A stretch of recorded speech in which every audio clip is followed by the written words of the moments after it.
कहते हैं आदि धरती को इसके विविध जीवन रूपों में फिर चलेंगे इतनी कैंप में और ऑर्बिटरी लोग তোরা সবাই ভিডিও করছিস তাহলে আমি করব না না তুই কর কর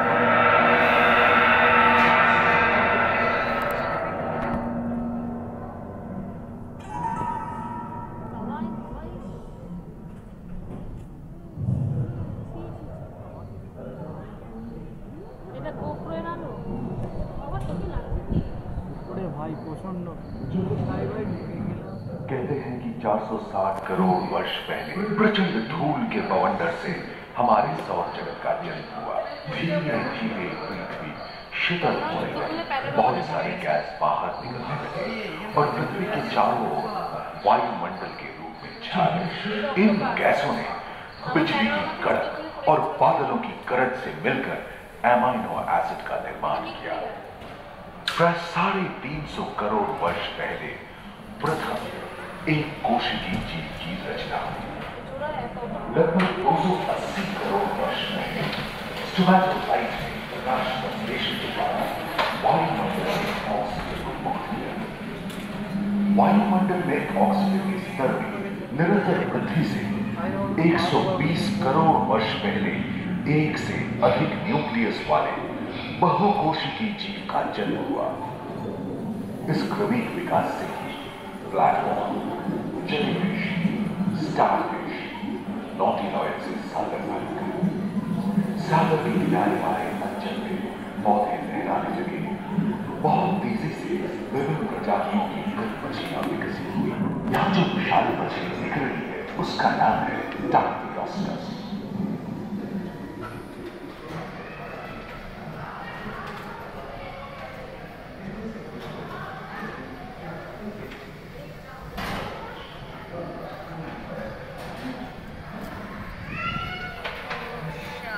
ভাই এই তো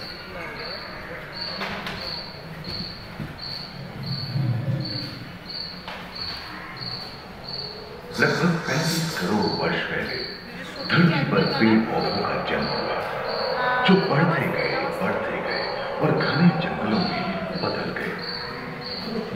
घूम, मकड़े, आदिम पंखहीन पतंग एवं एक दियोस्टेगा जैसे उभयचर प्राणियों का आविर्भाव हुआ। सरीसृप जैसे स्तनपायी डायनासोर प्रकट हुए, जिसकी पीठ पर नौका के बाल की तरह एक अंग था जो ताप को नियंत्रित रखने में मदद करता था। सरीसृप की तरह ही एक अन्य स्तनपायी प्राणी साइनोनेथस इन दिनों काफी प्रभावशाली हो उठा था। इसकी विशेषता कुत्ते से बहुत मिलती थी।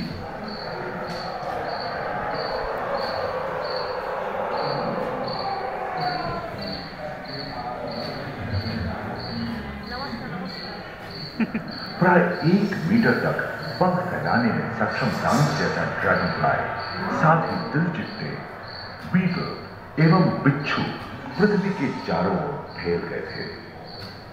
धरती में पाए जाने वाले अधिकांश कोयले ही कार्बोनिफेरस युग के मृत पौधे से उत्पन्न हुए थे, जो कि धरती के अंदर दब गए थे। उन दिनों पृथ्वी के 1/3 हिस्से में एकमात्र महादेश था जिसे पैंजिया कहा जाता था। जलवायु गर्म रहती थी। भूभाग पर प्रागैतिहासिक सरीसृपों का ही शासन था, जिन्होंने शुष्क जलवायु के साथ खुद को ढाल दिया था।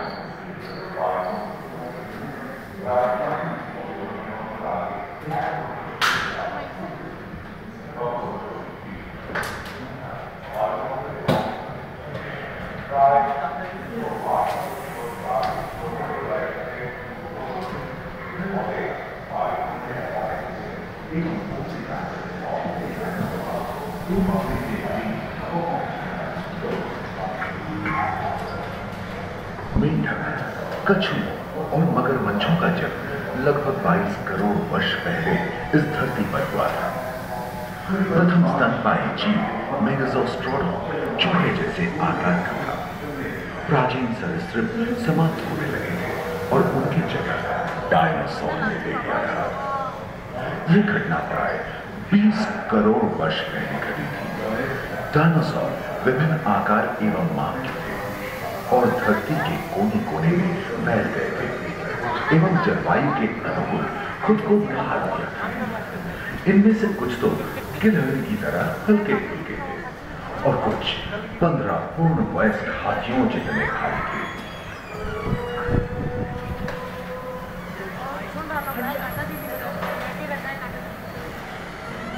एसी बहुत तो चली जी भाई, ऐसे ठंडा क्या लगे।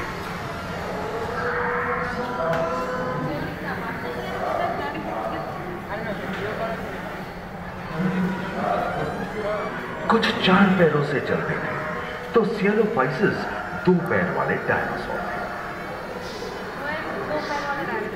ब्रेकियोसॉरस की लंबाई तो प्राय 23 मीटर थी, जो कि एक टेनिस कोर्ट की लंबाई जितनी थी, और इनका वजन 75 टन था। सरीसृप आकाश और सागर में भी छा गए थे। प्लियोसॉरस समुद्र में रहते थे। सबसे प्राचीन उड़न सरीसृप यूडीमॉर्फोडॉन हवा में उन्हीं दिनों प्रथम पक्षी आर्कियोप्टेरॉन्स का उदय हुआ। प्रचंड ठंडा लग जाए। अगले 10 करोड़ वर्षों तक यानी जुरासिक के अंतिम चरण से क्रेटेशियस युग का प्रथम चरण तक डायनासोर के लिए स्वर्णिम युग रहा।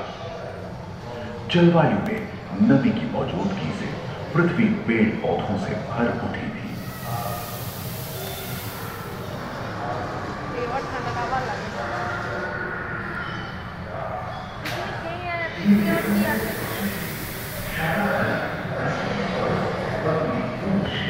पैंजिया महादेश खंडित होने के कारण भारत एशिया की ओर खिसकने लगा था। महादेशी प्लेटों में हलचल होने से ज्वालामुखी के रूप में लावा निकलने लगी थी। इसके फलस्वरूप आए भूकंप से विभिन्न भौगोलिक आकार एवं आकृतियां निर्मित हुई। स्पाइनोसॉरस की पीठ पर नौका के पास एक अंक हुआ करता था, जिससे वो अपने शरीर के ताप को नियंत्रित करता था। वेलोसिराप्टर, गैलीमाइनस एवं ओविराप्टर जैसे छोटे डायनासोर तो ओलंपिक के वीर धावकों की तरह दौड़ सकते थे।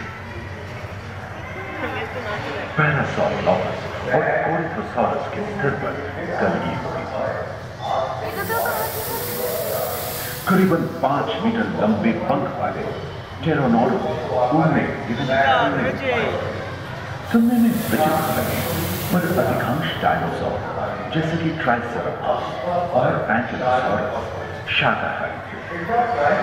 लोरेसिया और गोंडवाना नाम के 2 भूखंड महादेश में रूपांतरित हुए एवं समुद्री गर्भ के कठोर आवरण से रॉकीज एवं अन्य पर्वत श्रेणियां निर्मित हुई।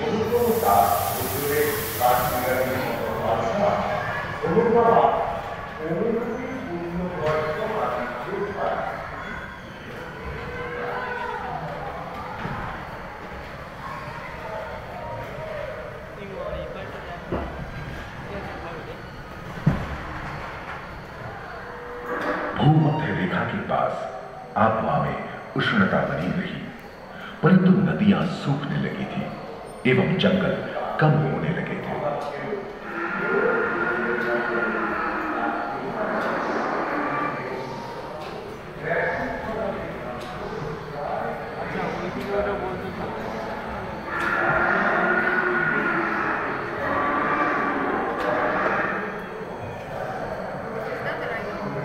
एकांत महादेश में जीव जंतुओं का विकास स्वतंत्र रूप से शुरू हुआ। सबसे पहले पुष्प वाले पौधे धरती पर विकसित हुए एवं परागण के लिए कीट पतंगों के साथ संपर्क स्थापित हुआ। वे तेजी से धरती पर बढ़ने लगे। इसी समय पहली बार धरती पर सांपों का जन्म हुआ। डायनासोर में सबसे भयंकर था टिरानोसॉरस रेक्स। भूस्थल पर इसका ही राज चलता था। यह प्राय 12 मीटर लंबा यानी 2 मंजिला मकान के आकार का था।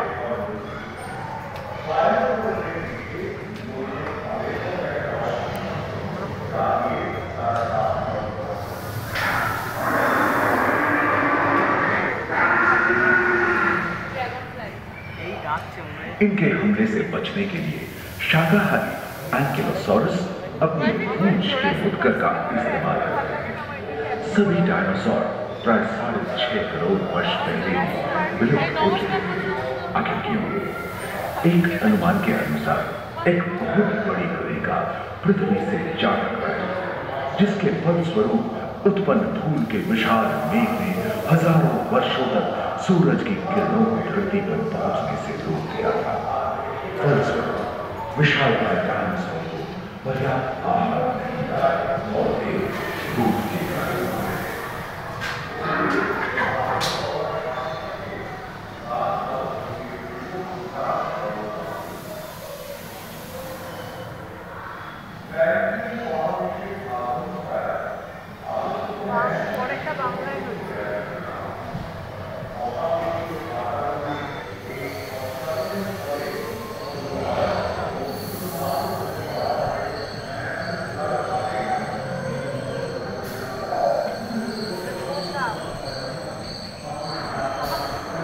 डायनासोर के विलुप्त होने के बाद भूस्थल पर स्तनपायी प्राणियों का आधिपत्य शुरू हुआ।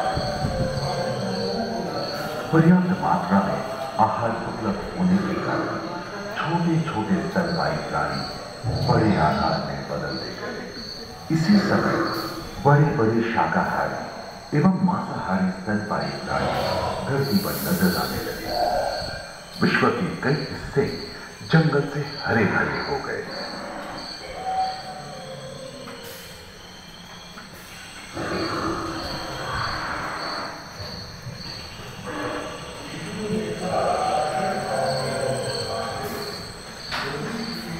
हाथी के पूर्वज डायनोथेरियम और घोड़े के पूर्वज यूहिपस की उत्पत्ति हुई, जो आज के हाथी और घोड़े में रूपांतरित हुई। लेमुर, टर्सियर जैसे प्राइमेट भी इसी युग में पैदा हुए। खोखली अस्थियों वाले आज के दिनों के पक्षी इन्हीं दिनों जन्मे थे।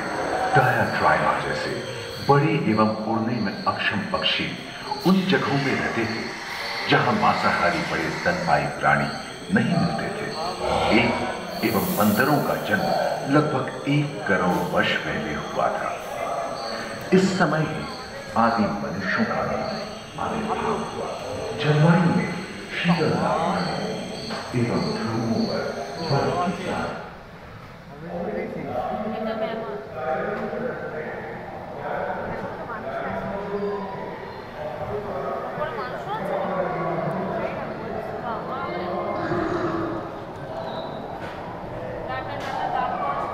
पृथ्वी के लंबे इतिहास में झांके तो ऐसे कई मौके रहे हैं जब उत्तरी गोलार्ध के अधिकांश हिस्से बर्फ की चादरों से ढक गए थे, जो आइस एज के नाम से जाना जाता है।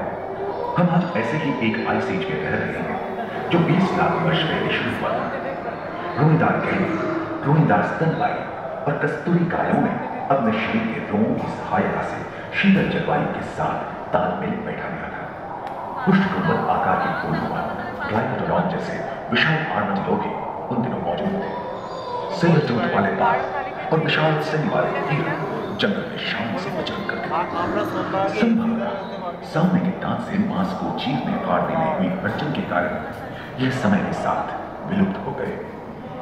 वहीं दानव आकार के हिरण हिंसक जानवरों से बचने के लिए तेजी से नहीं भाग सकते हैं।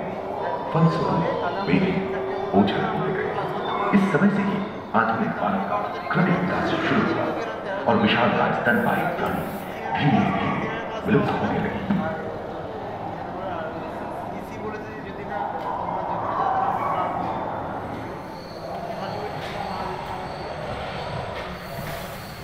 उम्मीद है कि आपको इस सफर में मजा आया होगा, जहां जीवन विकसित होकर रात को अन्य रूपों में परिवर्तित हो गया।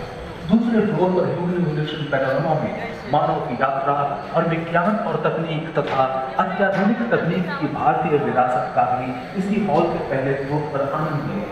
अपने अनुभवों को यादगार बनाने के लिए दोबारा आज सब जरूर आए साइंस सिटी में। Thank you. हम आए चला गए।